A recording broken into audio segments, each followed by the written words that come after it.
system or assessment, but we do exploit them and they are crucial for us.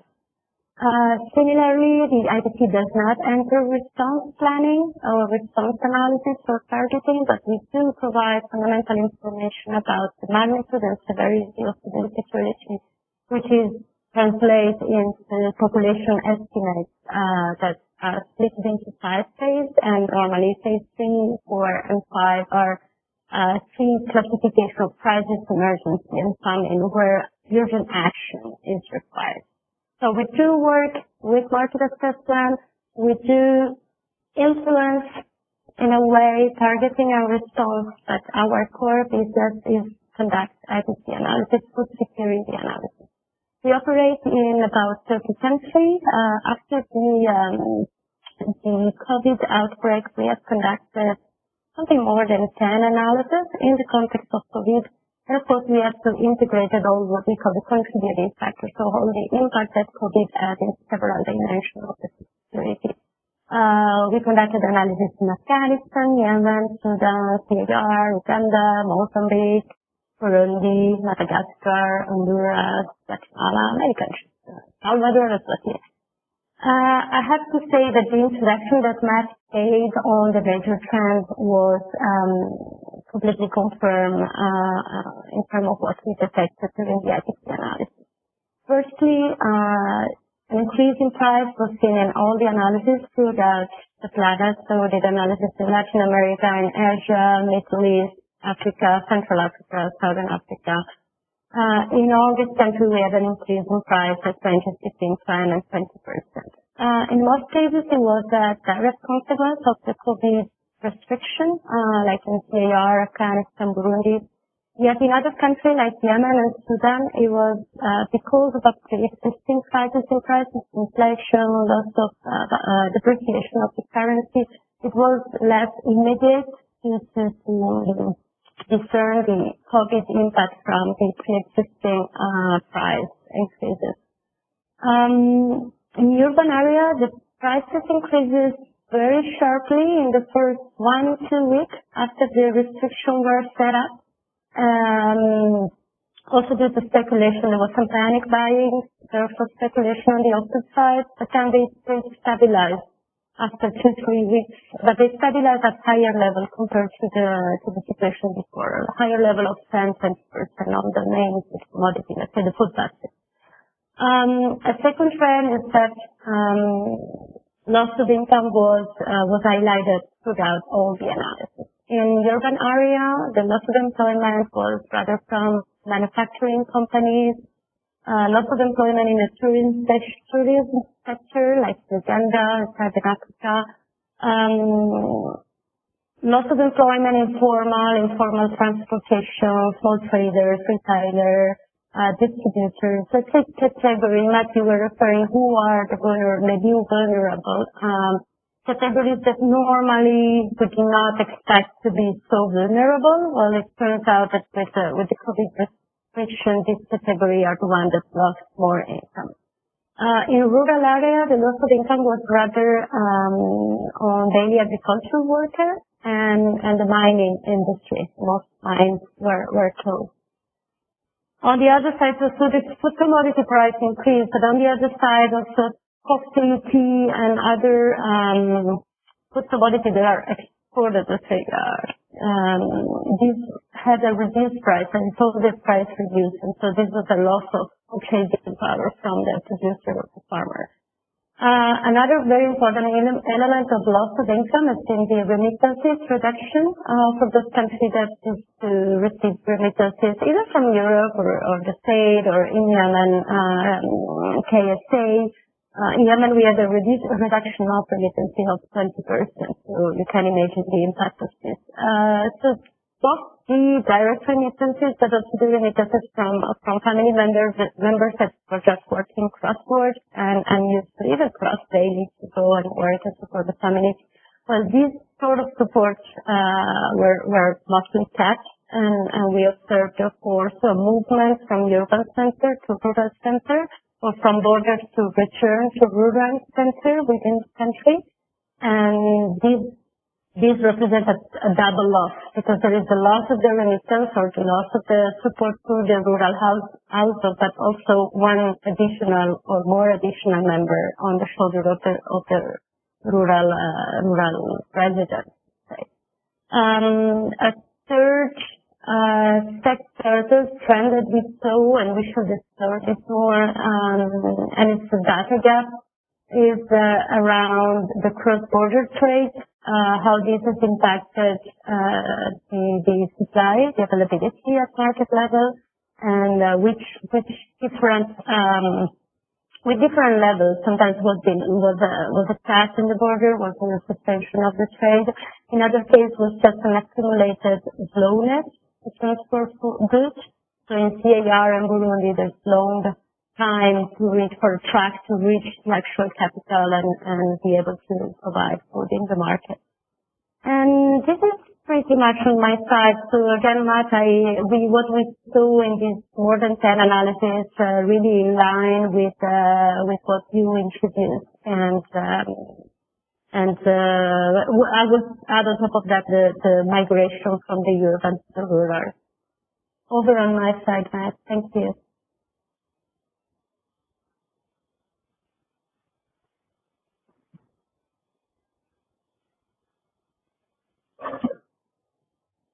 Great, thank you, Barbara, and really interesting to see that a lot of the kind of additional trends that we've been seeing and hearing about are showing up in the IPC analysis, particularly on the remittances side of things. So I'll now pass it over to Corrie from CRS. Over to you, Corrie. Thank you, Matt. And thank you, Barbara, for that introduction. So my name is Corrie Sissons. I'm a capital markets advisor for Catholic Relief Services. And I'm also quite heavily involved in the Markets in Crisis network, which many of you on the webinar today will have either been involved in or heard of. Just for some quick background on the MIC. It's a community of practice. I think it's been around 2014, and it's a platform for various actors engaging in sort of emergency and humanitarian market-based programming. It's a place where people can sort of share resources and learning. And I think actually with kind of COVID-19, we've had loads of new members join, and we have about 2,500 people on the list there, which is really great. Across a variety of different countries, NGOs, donors, academics, UN agencies. And during the month of June, we've been having a live discussion, an electronic sort of debate about market-based programming in the age of COVID. So that's something which I think is quite relevant to everything that's going on right now. I'm also involved in the Global Food Security Cluster, Cash and Market Working Group, and also some of the more recent work around COVID-19 and the task force there. And from my side, I'm very interested to see how sort of cash actors and food security actors can be collaborating at this time. I think, we're all very aware of some of the trends and things like Barbara was outlining. As well as the fact that cash is increasingly being seen as a popular modality for supporting food security objectives in the humanitarian space, but also increasingly in sort of development programming as well. And it's very likely that cash is going to be a big part of the COVID-19 response. I think many people will have seen some of the press releases and statements from the WFP about, this 130 million additional people facing acute food insecurity. And there's been this call from the Emergency Relief Commissioner from the UN for a 90 billion COVID recovery package, which it seems a lot of which is going to be delivered through cash, which I'm sure many people on this call will agree is not a bad thing. Social protection and sort of state transfers of cash has seen a huge increase. And about sort of a third of the big social protection responses we've seen have been responses via cash. But one thing that we were quite keen in the Markets in Crisis group to sort of highlight, and we shared a statement around kind of the start of the COVID-19 response is that any way in which governments are looking to ensure basic needs are met should be done in a way which also kickstarts economic recovery and does so with an understanding of markets. For food security practitioners at this time, and I'm sure many of you on the call are food security practitioners, you'll be familiar with, we kind of talk about the food security framework with the different pillars, and one of those is access. And that's where many of us intervene. How can we make sure at the household level that people can access sufficient food? And many interventions give cash because we think that people can use markets to buy that food. However, and I often say this whenever I'm doing kind of trainings on cash and markets, you can't eat cash. And so we really do need to understand what market functionality and accessibility are like in order to see if cash can meet those food needs. And I'm sure, Barbara, in kind of doing these IPC analyses, you will see information that comes out whereby we can see food insecurity and even, IPC5 and famine can occur even if food supplies are adequate and markets are functioning well, because people might not necessarily have the financial access to those markets. And for me, that's a really crucial insight. In lots of countries around the world, not just in the developing world, but also in Europe and the West, we've seen some of these challenges around supply chains, challenges around food being in markets. But actually now, as those markets start to bounce back, it doesn't necessarily mean that people have the money to purchase stuff. And so, that's kind of where I'm coming at in terms of my interest in this. And CRS, the organisation I work for, we've got quite a lot of experience in market monitoring. We have a toolkit called The Market, which came out in 2015, and a new version of which, Market 2.0, came out last month. And that's kind of a price monitoring analysis and response kit, which is mostly to guide food security practitioners that are doing big food assistance programs to monitor markets during the implementation of those programs and also ensure that they remain responsive to changing market conditions. So, that's kind of my point of interest in this discussion. I'll hand over to you, Matt.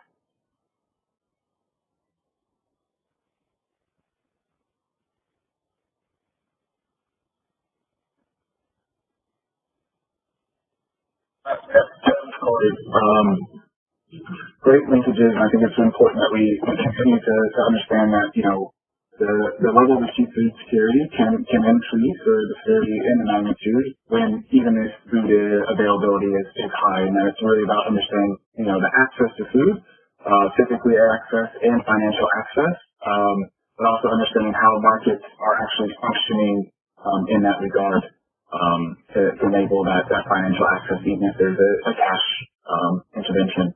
So on that, I will now pass it over to Barat, who is with the Food Security Cluster in Afghanistan. Over to you, Barat.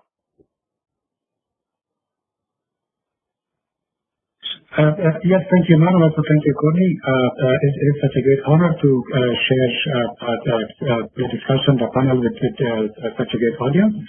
My name is Barat Sakhizada, and I work for Food Security and Agriculture Cluster Afghanistan as the cluster co-coordinator.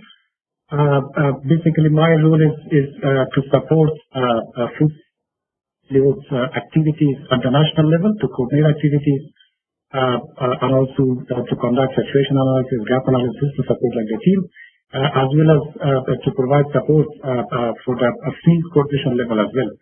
So one of the key responsibilities that I have is to bridge the national level coordination with field level coordination to bring insight from the field and then to feed it into the overall humanitarian programming cycle, developing about the cash and also the impact of COVID-19. The first thing I would like to speak about is the rural versus urban. In Afghanistan, traditionally, the focus of food security and livelihood response was in rural areas because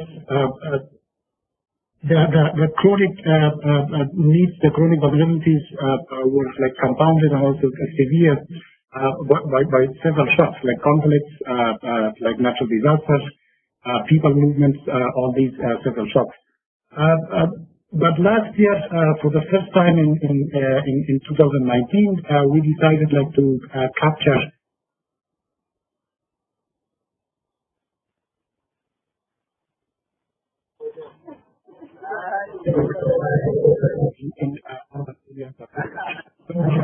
last year, for the first time, we conducted seasonal food security assessment with having urban areas as a separate domain for analysis, just like see what is the situation in rural areas and what is the situation in urban areas. This year, with the outbreak of COVID-19, this topic became very much important, and we had like a special focus on the food security situation in the urban areas. And for the first time in the history of IPC in Afghanistan, we conducted a separate IPC analysis for the urban areas as analytical domain unit analysis. I'd just like to see how is the situation there. With this, we revised the HRP 2020, and we included a separate vulnerable group for COVID-19 affected people. Under the revised HRP, we included 3 million people target for the COVID-19 affected. And I would say almost all of these numbers are coming from IPC analysis. What we did in Afghanistan, we mostly conduct like urban analysis for 11 cities, because these are like the big urban hubs. So for the urban analysis, what we did, we included all IPC phase 3, phase 4 crisis and emergency categories under our target. And then we also used the same basis IPC figures for identifying COVID-19 affected people for the rural areas as well. But as we all know, the impact of COVID-19 is severe in urban areas, and Afghanistan has the same experience with the COVID-19. Majority of our target out of this 3 million is going to the urban areas. Only a small portion is going to the rural areas. And for the urban areas, these are the people who are relying on casual labor, on skilled labor, and also small businesses, petty trades, and also remittances from abroad, mainly from Iran and Pakistan. In terms of like the status of these people, as I said, these are IPC phase 3, phase 4 people, prolonged and protected IDPs, and also refugees and returnees, natural disaster affected people with humanitarian food and livelihood needs. So, saying this, we added COVID-19 targets under the revised HRP, and as I said, the bulk of this number is coming from IPC analysis. For the IPC analysis, as my colleague Barbara also mentioned, market data is one of the key data sets that we used for the IPC analysis, which was conducted at April in Afghanistan. So we looked at supply chain, we looked at border functionality, we also looked at export restrictions imposed by some of the neighboring countries because of this pandemic. And also we looked at food prices. On the other hand, we also looked at decrease in financial access to food. So with having all these factors in our mind, we conducted the analysis. And as we see that a huge increase in food prices is one of like the key drivers for food insecurity in the country. So it means that market data related to the food prices, border functionality, export restrictions, all these aspects were extensively used in the IPC, and IPC numbers were the basis for identifying COVID-19 affected people for the revised HRP. Besides that, during the onset of COVID-19 outbreak, we were facing like some challenges with supply chain and also with increased demand because of panic buying. But later, due to advocacy from government side and also from different humanitarian organizations, the supply chain problem was solved, and the borders began functional once again.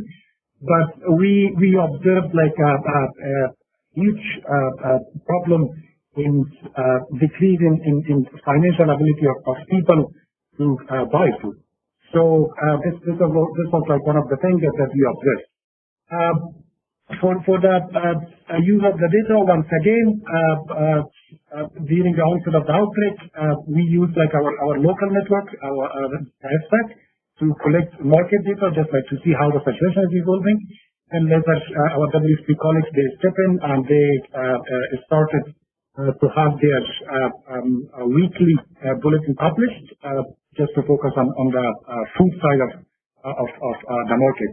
Then we also had the GMI initiative in Afghanistan, which was rolled out as the pilot. And with using all these different market data, we revised the HRP. As I said, the supply problem was solved due to advocacy efforts. So the main problem was financial access to food and also to livelihoods means. So that's why, based on this data, we decided to have an increased target for cash response. So last year, our target for cash response was only 15%. It means that the 15% of food security and livelihood assistance should have been provided in terms of cash. But this year, using all those market data from different sources, we decided to increase our target because market was functional. There wasn't any problem on the supply chain, but financial access was a main problem. Besides that, we also looked at whether to revise our food basket cost or not.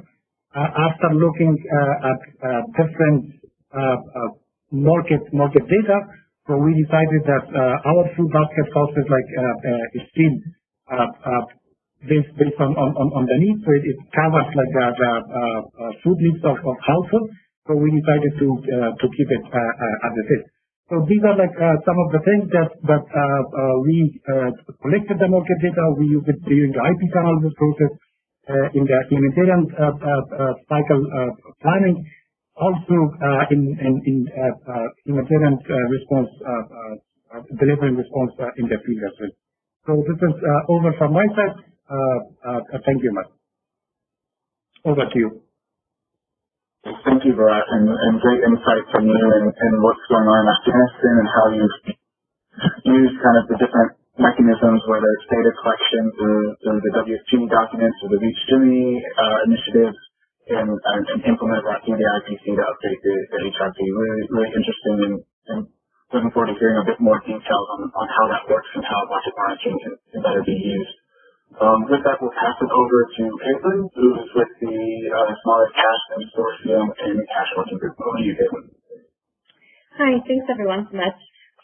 As you mentioned, I'm the co-chair of the Cash Working Group in Somalia, and also the program manager for the Somalia Cash Consortium, which is comprised of Active, Concern Worldwide, COPI, GRC, NRC, and Save the Children, as well as impact initiatives. We're primarily eco-funded. So I'm going to give a little background on the context in Somalia. We currently have around 3,000 confirmed cases with 90 deaths. The vast majority of them are in Mogadishu. This is, of course, impacted by the limited testing and healthcare access outside of Mogadishu. So actual numbers are likely much higher. There have been land border closing, movement and trade restrictions on imports, as well as curfews in some locations which have impacted the market. Somalia is currently facing a triple threat right now. So it's not just COVID-19, but there's also a massive locust infestation, as well as large-scale floods due to the rainy season, which have displaced a number of people and have also washed out roads and impacted supply chains across the country. So it's in some ways difficult to tease out what market impacts have been due to COVID-19 and what have been due to these other factors. But what's clear is that it's all three have converged to put many people in a very precarious food security situation. In terms of market monitoring and how we've responded, the cash working group has shifted to monthly rather than quarterly price monitoring. We developed dashboards in order to show the changes in prices for the MED items per region and to develop recommended transfer values. This is based on price data collected by FSNAU as well as supply chain reports from WFP. The cash working group has also instituted a freeze on transfer value decreases, so we are recommending that partners only implement increases in transfer values that come about as a result of changing MED prices due to the potential for prices to fluctuate and the additional costs households may be facing or reduced incomes they may be facing due to COVID-19 as well as the other factors I mentioned. There have also been several specific market studies that have been conducted in response to COVID-19. One was on the availability of prices of key wash items, which was initiated by the wash cluster. Particularly important because some of the wash items that are important to halting the spread of COVID-19 are not included in the MED normal price monitoring. So that type of specialized market monitoring is important in the COVID-19 context. There's also a market feasibility study that was conducted in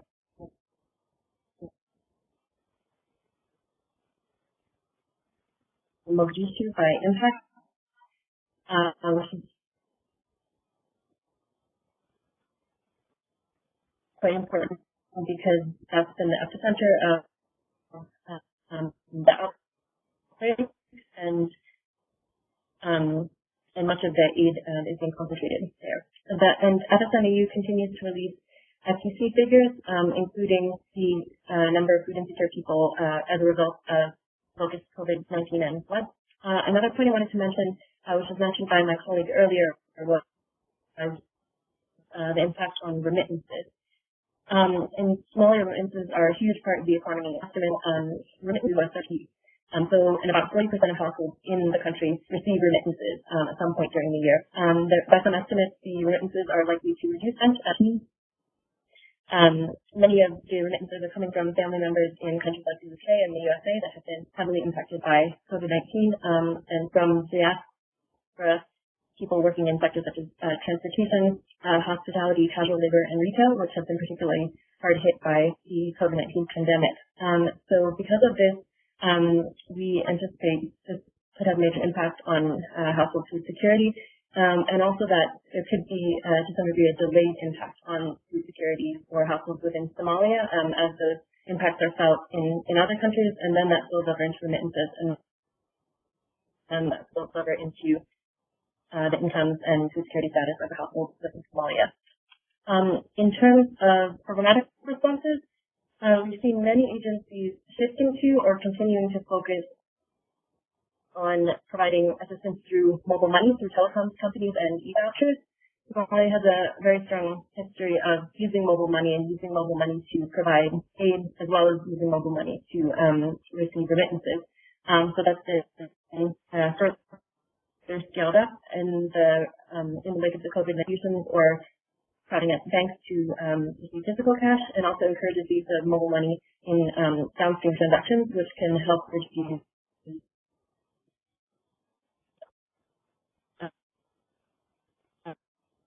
person-to-person transmission of COVID. So that's been a really exciting development. We are on liquidity issues and relationships with telecom companies and signal access for households that would be receiving cash through the telecom companies through mobile money. Many agencies are also linking COVID-19 prevention messaging and community health messaging with cash assistance as well as other types of assistance, sometimes through mobile technology as well, such as text messages. There's also been a linkage of cash and wash activities, so cash provision through mobile money, along with in-kind wash activities, which can help to prevent the spread of COVID-19. And also just a general scale-up of cash programming, recognizing that the broadest impacts are probably going to be felt by households due to the overall economic impact of COVID rather than the specific households that are, the smaller number of households that are specifically impacted by COVID because a number has contracted COVID. So I'll scale up the cash programming throughout the humanitarian and social safety net sectors ongoing. A couple of challenges I wanted to highlight. I think there has been an increasing focus on price monitoring in Somalia as a result of COVID-19, which is good because we want to make sure that, as my colleague from CRS mentioned, that households have access to, are able to get goods at reasonable prices from the markets. But I think there's been less focus on the impacts on income and employment, and that's somewhere we could focus our efforts and improve our awareness. It's a bit of a gap, I think, and it will be important going forward. And another point I wanted to make was on the need for remote data collection due to restrictions in movement and the risk of COVID-19 spread. Somalia, as well as Afghanistan, where I used to work, we're used to using data collection or having limited access to communities, but that's becoming more pronounced in the wake of restrictions related to COVID-19, and we're having to be innovative in ways of collecting data without physically coming face-to-face with people who see it. So I think we'll discuss that more later. Thank you. Thank you, Kate.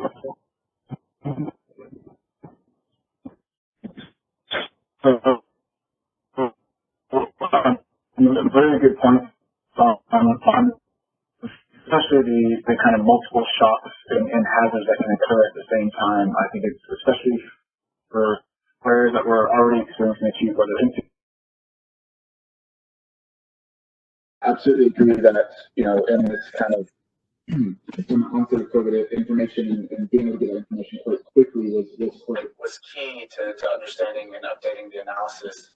And kind of 2 points that were interesting from my side was, you know, it's not just about updating the data collection itself, but also updating, you know, our analysis processes and like you said, shifting a bit more that focus from the more rural-centric analysis that maybe the IPC, you know, may have had before, and really understanding the rural dynamics is now also, it's key to shift that towards the urban vulnerabilities and emerging trends.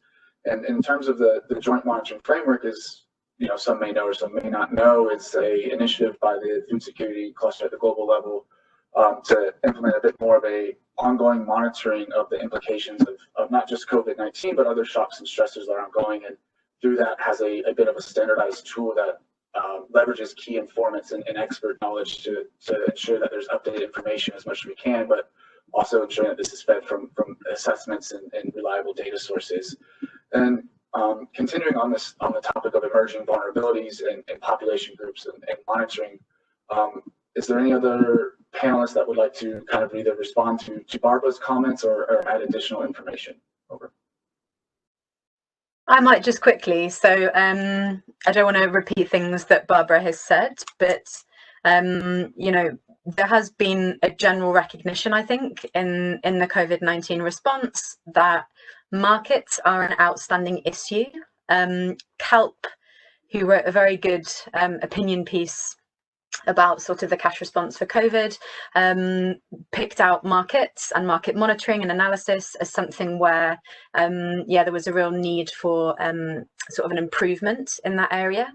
And I think, you know, that's part of the reason why we in the markets and crisis space felt that we needed to sort of write this statement about the importance of market analysis at this moment. You know, understanding through market analysis, can we use the local market to deliver multi-sectoral responses? How can we support market actors?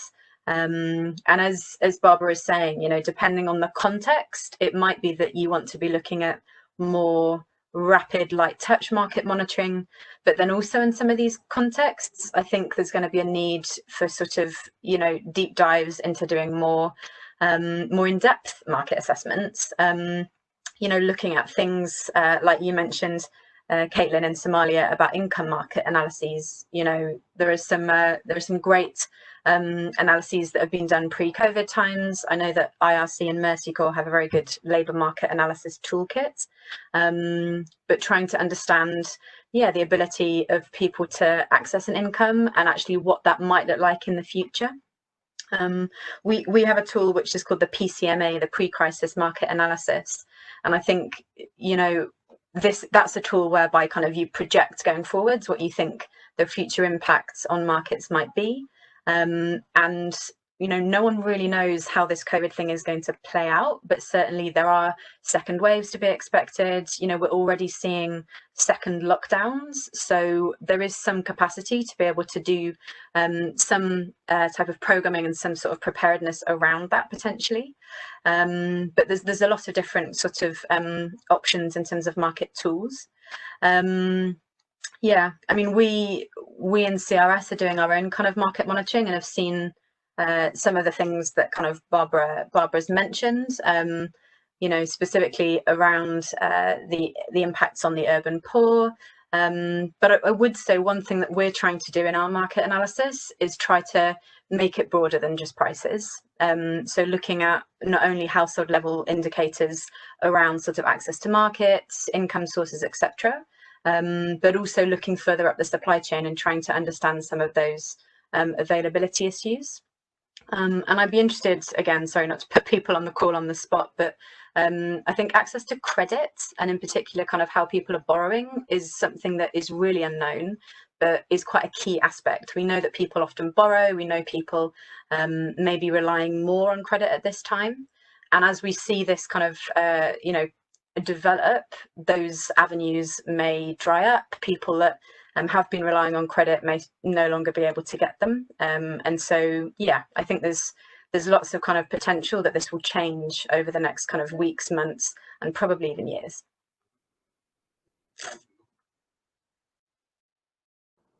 Great, thank you, Corrie. Interesting point on the credit and borrowing aspect. I think maybe if there's Barat or Kaitlyn, if you have any insight into how this has been adjusted, or if it's been adjusted within maybe the context of Afghanistan or Somalia. Over. Yeah, I know that it's a very common coping strategy in Somalia, and it's something we've done some research on pre-COVID, particularly about the differential access to credit for IDPs versus host communities.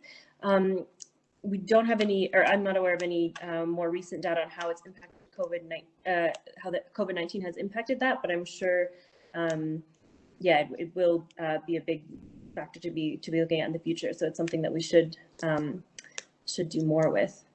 I also wanted to make a point on targeting and vulnerabilities. Aid, and particularly cash assistance, is generally given at the household level, and we often do analysis of household level vulnerability.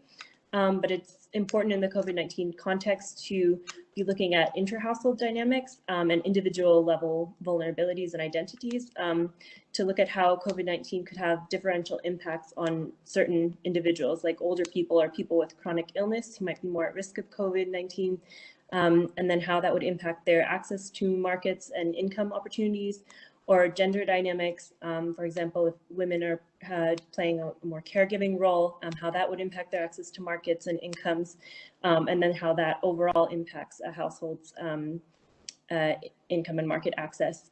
And then once those dynamics are established, understanding how we could adapt programming to align with that. Would cash assistance, mobile money, or in-kind assistance be more appropriate for addressing those needs, which would be safer? And then also, after aid is delivered, it's important to monitor the utilization of the assistance to make sure that all members of the household are benefiting from the assistance, particularly those individuals at higher risk in those identity categories that I mentioned. Yeah, great, and completely recognize the need. I think, you know, what we're hearing here is there's both the need to, you know, a bit of a higher level understanding of the impacts of maybe community, you know, a bit above the household level, but also that kind of intra-household dynamics that are needed to be understood of, you know, what individuals in the household are likely to kind of, you know, be most vulnerable, and what kind of assistance, whether cash or in kind, would be most appropriate, and then following up with whether or not that is reaching the most vulnerable populations within that household. I think another interesting kind of topic that popped in my head during particularly Barbara and Corey's statements is one, the access to credit and borrowing, lead to more of the understanding of the informal safety nets that we see in a lot of the different areas. So if we're seeing a loss of urban income houses, and as Barbara mentioned, is usually linked to more of a rural household, how are those kind of informal safety nets that people may rely on being kind of stressed or kind of eliminated due to the extra pressure on larger group of populations? Kind of moving on to the next point, and Kaitlyn touched on it a bit, is what is the role of market monitoring in all this? We've discussed how it could be expanded a bit more, both intra-household and maybe a bit level at the kind of community and availability of food, not just the financial access or access to food, and also what can we do to expand our own market monitoring? Corrie touched on a bit, needing to understand the income generating activities and the overall functionality of the market, not just the prices. So if someone would like to touch on first, what is the role of market monitoring and how can information be better used? Over. I don't mind taking that one to begin with. So market monitoring is something that I can talk quite a lot about, but we in kind of the markets and crisis community really do see market monitoring and analysis as something that is really important, to be able to allow agencies to shift between modalities of assistance and respond in the most appropriate way. I think one challenge is often, I think market monitoring becomes one of these things which is important but never urgent. And, there's a real rush to kind of get programs up and going with a market assessment. But actually, I find it very rare that people kind of throughout a program will be consistently doing market monitoring. Hearing both the colleagues in Somalia and Afghanistan say that they've increased the frequency of market monitoring, and I know there are other countries that have done the same, makes me think that now more than ever is a time when we should really be trying to increase and sort of do quite regular market monitoring, given kind of the fluctuating prices and challenges that vendors are seeing, and I guess just kind of a call to be involved in market monitoring initiatives in countries. So I know, for example, that through the CCD, the Collaborative Cash Delivery Network, which is in a bunch of countries, and also cash working groups, there are market monitoring initiatives. Sometimes they're led by REACH through like JMMIs, sometimes they're led by the WFP or other agencies, but just a call to kind of get involved. One thing that we put into the mix statement was that, humanitarian action at this time shouldn't make it harder for traders to resume operations, and that we were kind of a bit worried that there'd be this kind of return to conventional modes of aid delivery, intentionally shipping large amounts of food, and actually having evidence and being able to turn around to donors and sort of other actors and say, we understand what's going on in markets, is quite critical at this time. And there are lots of people asking the same question. And I think then just kind of a few points maybe just for kind of cash people and so food security people. I think a lot of people have said this, and I'd re-emphasize it. It's not just prices. Prices are one aspect, but we should be talking to households and trying to understand some of those more nuanced income questions. One thing we do say though regarding prices in the market tool, which I'd be curious as to how this has worked with the different MEBs in Afghanistan and Somalia, is actually it's not necessarily needed to kind of go into a huge range of items. You can probably select kind of 5 or 6 kind of sentinel commodities that behave in similar ways in order to understand whether your MEB needs to be updated. But also there is, and I'm seeing this in quite a few countries, and again, don't know about people on the call, but lots of food security people are now suddenly asking themselves, what happens if going down the line, we do need to scale up cash in our food security programs, and kind of, pivot sort of based on basic needs. So lots of livelihood programs, graduation sort of initiatives, which are more sort of developmenty. Suddenly thinking, we want to incorporate cash and we don't know how, and making sure that market monitoring is built into those initiatives so that they can pivot and sort of add a small amount of cash for basic needs. So yeah, just a few things from my side to kind of kick off, I guess. I can see Josie sharing the CCD website. Thanks, Josie. Any remarks to Corrie's kind of statements on the role of market monitoring and increasing our, not just the frequency, but the reliability and the nuance? Over. Yes, thank you, Matt. If I can have my remarks here. Yes, just to emphasize on what Corrie said, data information coming out of the market monitoring will help us to decide on the modality of response, whether it should be cash or in-kind support, not just like for food, but for livelihood packages as well. And in the meantime, it will also help us like to continuously adapt and also adjust the package cost as well.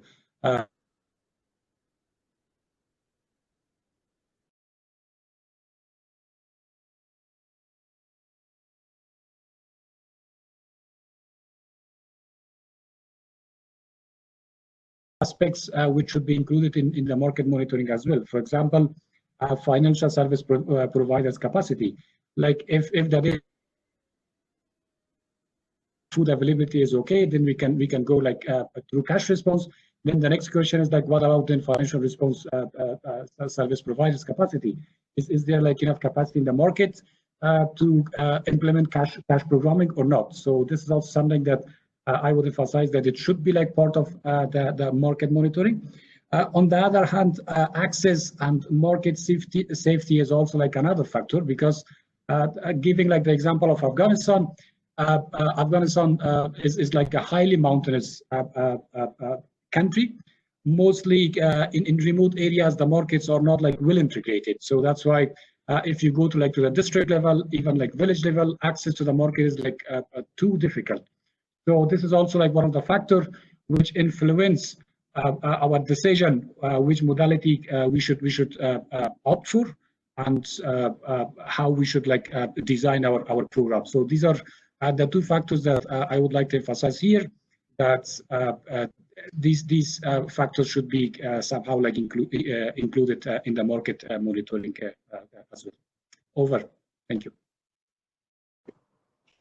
Great, thank you, Barat, and again emphasizing that need to do more than just that kind of price monitoring to understand the functionality of the markets and in the different contexts too. And I think it's important, you know, a lot of these kind of discussions, you know, always need to be contextualized for the context and for the kind of environment that you know implementing partners are operating in. So any other remarks on kind of the role of market monitoring and how we can better, you know, understand and use market monitoring systems? Over. Maybe if I may, from the IPC side, at the risk of being opportunistic, but in more than half the country in which we had IPC analysis, we had very good set of information on the market, not only the prices, but all the supply chain. And we found several systems. We had 5 different data sets for prices in a single country. And in other countries, it's sort of a void, and it's very difficult to get consensual information. So maybe on what I would say is that it's important to establish market monitoring systems that are well coordinated among different partners, and try to find a spatial or a time complementarity among different agencies, to avoid having several data sets on a single area of the country, and then half the country is completely uncovered. And I do understand that from an implementer perspective, every agency has its own areas of intervention and might be more relevant for project purposes to focus on the relevant area. But from the APC side, as I will say, it would be important to have vast majority of the country covered, or of the at-risk area covered, and that the frequency is is the highest possible, with maybe, as you were talking about, the trade-off among assessments, in-depth assessment and frequent monitoring initiatives. Maybe try to also balance these two elements to make sure that the system is light enough and frequent enough to be, and with a high coverage that allow all the population to be taken into account. Over. Absolutely, and I think it's quite important from an analysis perspective, exactly that, we do have a bit of a coordinated, understanding of market prices, to the degree that, both, I think, the timing of the data collection and avoiding too much duplication of assessments or data collection initiatives, but also ensuring that, the methodologies used are comparable, so that we can compare maybe across lower admin zones.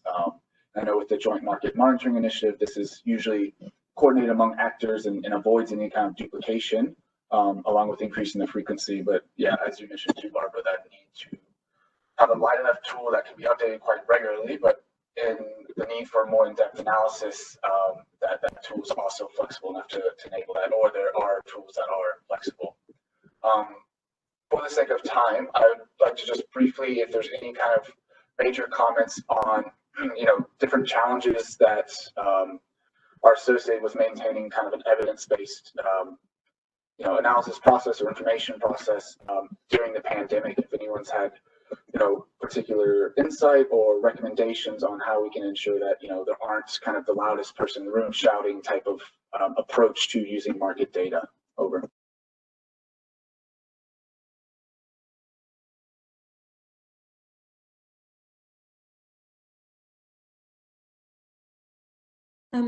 One of the challenges I wanted to highlight was on resources. It's important to negotiate with your donors for flexibility in your budgets, and also potentially in work plans, to account for the need to maintain this evidence base during the pandemic. So we need to budget for additional technology in order to do remote data collection. The Cash Consortium, for example, has set up a call center to improve the quality of phone-based surveys, but this did require additional resources and time. Also investing in PPE, for example, and potentially investing in more frequent market analyses, which you may have had fewer of those initially in your proposal. So yeah, the need to communicate with donors about that, and also to coordinate with other actors so that they can do the same, and you can kind of diffuse the responsibility for providing resources to contribute to that public good. Yeah, I'd echo Kaitlyn on the resourcing one. I think I didn't probably say it the last time, but resourcing for market monitoring and analysis and kind of making sure that's budgeted is going to be a challenge. I think also what we've kind of seen a bit, and has been kind of raised through some of the MIC conversations this month, has been the challenge of how this is going to change over time. As I said, kind of, I think right now we can sort of see some of these trends around kind of urban rural, about, some of these industries that are being affected, tourism, day laborers, kind of, petty traders, like Barbara says, that kind of previously were not considered vulnerable, but actually how is that going to change over time? And sort of, what are going to be the impacts of some of these government restrictions to control the spread of the virus in 6 months, in a year? Also, not necessarily a challenge, but an opportunity, that maybe new jobs will be created through this. But we're not entirely sure, things like import substitution opportunities, what they're going to look like down the line is something that could be quite interesting. We're working, and I know that there's an IPC just done in Uganda recently, for example. Uganda had COVID hit right at the planting season. So in a few months' time, when it's the harvest of things like sorghum, there's going to be a lot less to harvest. So actually understanding kind of what COVID is looking like in a few months' time is going to be a challenge. And that's kind of without all these things like Kaitlyn was talking about in terms of, conflict and natural disaster, locusts, things like that. And again, you know, people relying on savings, what happens when they dry up going forward. I think also another challenge which I've been reflecting upon and don't necessarily have an answer to is what we talked about at the beginning in terms of the external factors in some of these countries. So what the kind of delayed impact of the effect on global markets will be. Normally when there are sort of natural disasters, there's actually an influx of remittances, but I saw some figures saying, you know, the World Bank is thinking that there'll be 20% decrease this year in remittances. And again, we're not quite sure what the impact of that will be. But things like coffee, flowers, tea, you know, those kind of industries which are, you know, bought more in the West and which kind of are grown more in sort of the global South are going to have significant implications on revenue and employment and food security in places like Asia and Africa and the Middle East. And I think we're kind of facing this challenge as market practitioners, which again, I don't have an answer to, that, you know, we're trying to understand and address kind of what are almost systemic constraints in humanitarian environments. You know, we did some market monitoring in Sierra Leone this past week, and actually the main challenge there is the fact that the government lockdown has kind of restricted transportation across the country, and we have very little control over that. And that's the same in many other countries, I'm sure, as well. And maybe one final point, which is linked to Kaitlyn's around funding. You know, there's been a lot of donor funding released for reducing disease transmission. It's unclear what economic recovery programming and funding is going to look like or should look like, especially in places where sort of government social protection systems are ramping up, and how, you know, we as humanitarians have kind of a role to play in that. I'm thinking, you know, as well, governments like my own in the UK have, you know, aid budgets that are tied to GDP. And GDP is actually shrinking in lots of these Western donor countries. So I think for me, the big challenge is kind of understanding sort of as this develops, how we respond in the most appropriate way.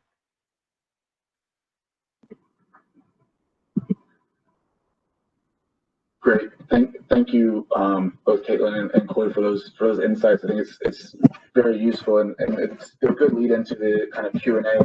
I apologize that due to time will be maybe a bit short, but the kind of first general question I think touches on a lot of the topics we've been highlighting. And first on one, you know, what are some of the recommended indicators that the different panelists would kind of put forward, you know, maybe from the cash and market side, what you've seen in the past to be a bit more reliable and you know, useful data sources, but maybe also from the analysis side, if Barbara and the IPC maybe have a bit of insight into, you know, from an analysis perspective for acute food insecurity, what kind of indicators do you find to be most useful and insightful? And again, then also touching on the seasonality, you know, as you mentioned, Uganda, and in a lot of these places, the kind of onset of COVID and the loss of income is coming right at the start of harvest season. So how do is there any adjustment needed to the normal indicators to account for this kind of seasonality? Over. On the IPC side, well, the analysis has to rely basically on outcome indicators, food consumption score, reduced CSI, HHS, HDDS, livelihood coping strategies.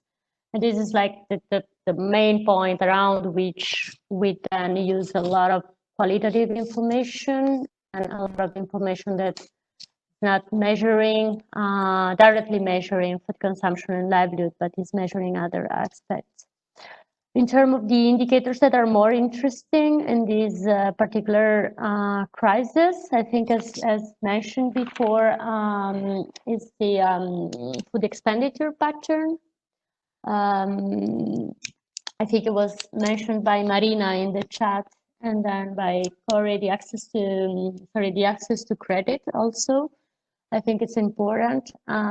What we are interested in is also to look not only as a one spot of this indicator, but look at the trends of food expenditure over months or over trimester or quarter. So for us, is we are promoting inserting into the CATI survey as much as possible at least 2 outcome indicators, and then 1 or 2 indicators on either food expenditure or income or credit, this basic question. And again, I repeat, it's a complex balance between very in-depth analysis that can, in a financially bounded system, can go and trade off a very sound assessment with covering all this aspect is somehow in a trade-off with a more frequent CATI system like the MVAM that poses just 4 or 5 questions, but it's really every month. And going back probably in my previous life with the Ebola crisis, it was perhaps more useful to have the reduced CSI every month and just that than having tons of information, but just once in the year, because we had to follow on a certain number of things and there is it has financial implication. Another trade-off is the granularity. We want to really dig down more to be able to identify pockets of most severe vulnerability. At the same time, it has a cost. So it has to be measured, the trade-off between the granularity that we need for the IPC or that is needed in general to be able to identify especially the higher severity situation, and the fact that we need to keep it flexible, frequent, and all the rest. So a broader vision is also needed. Over. Just to add to what Barbara said, in addition to that, so we in sort of the markets world have something called the market-based programming framework, which people may or may not be familiar with. I can pop a link into the chat box, but as part of that, we'd kind of talk about different sorts of activities that you could do during your response analysis, and thinking kind of a lot of the conversation has been about kind of more nuanced kind of, you know, looking at maybe supporting markets, looking at kind of overcoming vendor challenges. There is a good document which I would recommend from CALP, which is the tip sheet for market support interventions. So if actually during your market monitoring, you're seeing, you know, that there are challenges at the household level, but actually that for vendors, there are significant challenges as well. There is a table on that tip sheet which gives you specific indicators that you might want to use for market support interventions. So things like, you know, average profit increases for traders, or kind of links with other businesses, things around collaboration, shifts in power dynamics, and access to market information. That's a big one that we've seen in a lot of our trader surveys, that simply traders do not know what is kind of predicted coming from the government. And so there are kind of a few examples in there. I'll put the link in the chat, but that might be a good place to look as well. Great, thank you. Especially the kind of understanding of the different, you know, assessment tools and approaches that can be used. And then, you know, Barbara, I really like the comment on the need for a bit of comparability across time. That trend analysis can be really useful in understanding how, you know, COVID and its kind of secondary impacts can, you know, change over time, especially if we think there could be some kind of delayed impact. It's important that we have a bit of comparability across time, and that, you know, both the methodology and the maybe items or indicators tracked is comparable.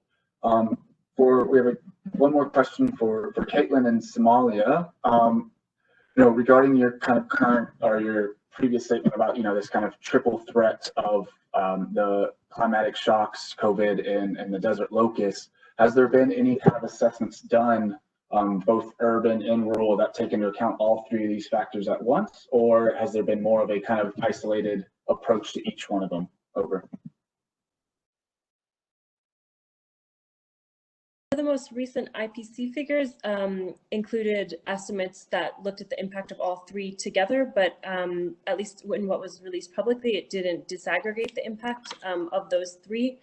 But apart from that, then I think there's been more isolated studies, like specifically the impact of locusts on crop production in particular areas, or the impact of COVID on markets in urban areas. So I think other than that, overall IPC estimations, it's mostly been focused on particular threats.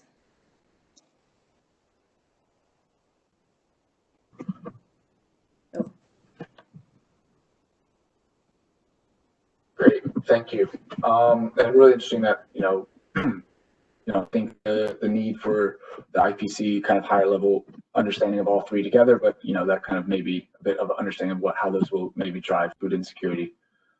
So unfortunately, we have kind of running out of time. I apologize that we didn't get to as many questions as we like, but feel free to always reach out to ourselves at Impact, and we'll be putting out the audio of this quite soon.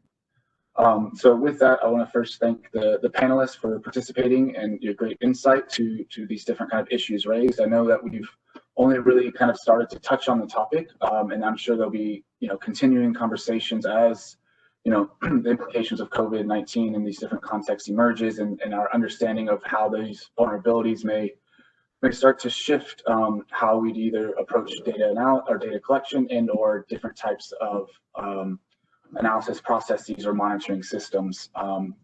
So thank you again very much for the time, and please feel free to be in touch and check out the recording and everything. So thanks again, and enjoy the rest of your day for those who are just starting, and have a good evening for those who are wrapping up for the day.